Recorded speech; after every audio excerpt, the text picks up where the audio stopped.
আ- আম্মু আমার অনেক ড্রয়িং করতে ইচ্ছে করছে। আজকে আমি কি আঁকবো জানো?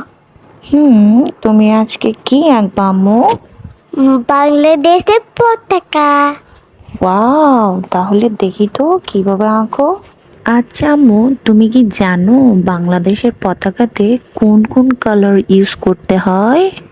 আমি বলবো বলো। Green red. ওয়াও, আমার মেয়ে তো দেখি জানে। মাশাল্লাহ মাশাল্লাহ। এখন ইউজ করবে ব্রাউন। ও, ব্রাউন কালার ইউজ করবা? তুমি যেভাবে বলছো ব্রাউন। ওকে, নেক্সট। এখন গাছ এঁকে দিচ্ছি, তারপর গ্রিন করে দিব। এই যে এখন গ্রিন হয়ে যাচ্ছে। এখন একটা সান এঁকে দিচ্ছি। মানে এখন ইয়েলো কালার করছি। জানো আমার ইয়েলো কালার অনেক পছন্দ। মু এখন জানো সামনে আলো পতাকাতে আসবে।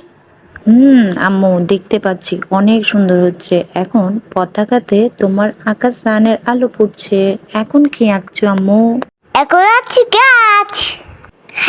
গাছে ব্রাউন আর গ্রিন দিব। তো বন্ধুরা, আমার মেয়ের ড্রয়িং তো আপনারা দেখতে পাচ্ছেন। সে মাশাল্লাহ ড্রয়িং করতে খুব পছন্দ করে, যাই পারে তাই চেষ্টা করে। তার ড্রয়িং আপনাদের কেমন লেগেছে? আমার মেয়ের বয়স কিন্তু খুব অল্প, খুব কাঁচা হাতে কাজ করতে চায়। আমার খুব ভালো লাগে এই জিনিসটা, আশা করি আপনাদেরও ভালো লাগবে। তো দেখেন, এই যে তার হাতে আঁকা পতাকা, একটা গাছ এঁকেছে, একটা সূর্য এঁকেছে, আবার নিচে ঘাসও দিয়েছে। Bye bye, next time.